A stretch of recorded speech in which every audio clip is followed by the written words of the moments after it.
Rowan Maddox stepped into the cabin with a calm air, his briefcase tucked neatly under his arm. He wasn't here for drama, just another flight, another city. But before he could slide into his assigned window seat, a voice, sharp as broken glass, halted him mid-motion. "Excuse me, this row's taken. I'm sleeping here," came the words, drenched in entitlement. A woman sprawled across both seats, wrapped in a pastel pink shawl like royalty on tour. She barely looked up, her lips curling into a half-smirk. "There's probably another seat somewhere, assuming you're supposed to be here." Rowan held up his boarding pass, the letters A1 bold and clear. "I believe this is mine." She gave it a glance, so brief it may as well have been ignored. "Must be a glitch," she said coolly. "People like me need space. You'll need to make other arrangements."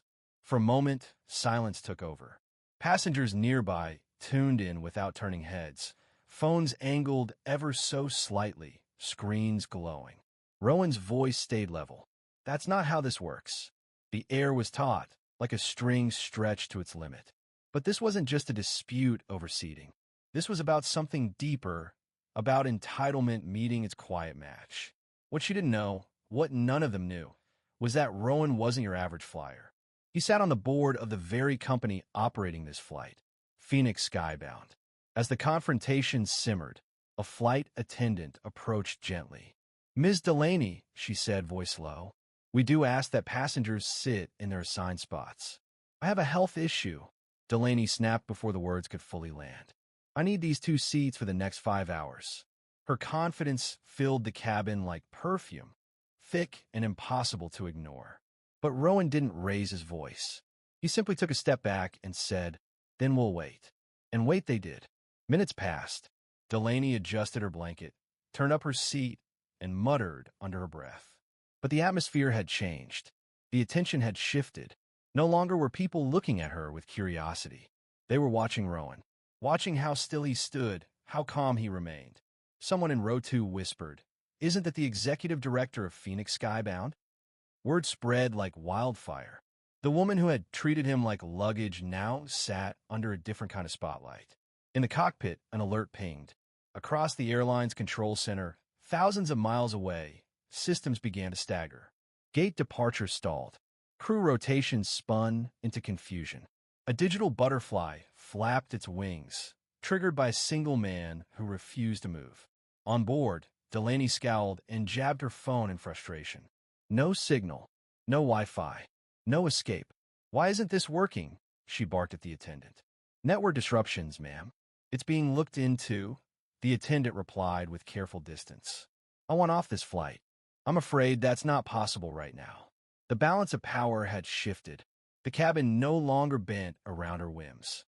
The once dismissed man now sat at the center of the plane's pulse. Back in the control center, an encrypted message labeled Falcon Echo had gone out. And just like that, subtle glitches in airports from Boston to Seattle rippled through the airline's infrastructure. On board, whispers evolved into commentary. She blocked his seat. "It's not about space. It's about respect." Then the captain's voice broke the tension. "Ladies and gentlemen, due to procedural review, the current flight team will temporarily exit the aircraft. We appreciate your cooperation." Gasps followed. Phones went up. Eyes flicked between Delaney and Rowan. "This is ridiculous. He caused all this," she shouted. But murmurs turned against her. "No," someone said, "you did that." Minutes later, Victor Lin, head of risk operations, boarded and asked Delaney to return to her assigned seat. "This isn't a discussion," he said, leaving no room for negotiation. Her shoulders sagged as she complied. Rowan took his place in seat A1. The seat beside him was finally empty, as it should have been. But this wasn't about comfort. It was about principle. As the flight resumed, a ripple of applause rose. Not loud, but deliberate. It wasn't for the takeoff. It was for a man who never raised his voice, but shifted the entire flight's momentum.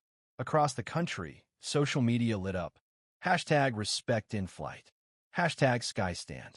The event made headlines. Within days, Phoenix Skybound implemented sweeping reforms. Conflict de-escalation training, anonymous passenger feedback, dignity metrics for in-flight conduct. Rowan declined all interviews and awards. He flew coach after that. No fanfare, no headlines. His legacy wasn't built on recognition. It was built on action.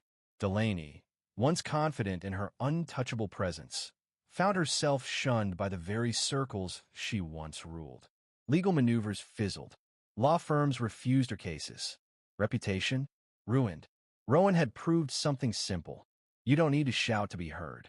Sometimes the strongest moves are made in silence. As he later tucked that old boarding pass into a drawer at home, he reflected on the moment, not with pride, but with clarity. This wasn't just about a flight. It was about what happens when someone finally says enough. And that's when real change begins. What happened on Flight 481 wasn't just an awkward standoff between two strangers. It became a mirror, one that forced every passenger, and soon, thousands watching from screens across the world, to confront something deeply uncomfortable. How often do we stay quiet when we see someone trampled by entitlement? How often do we let silence be mistaken for submission?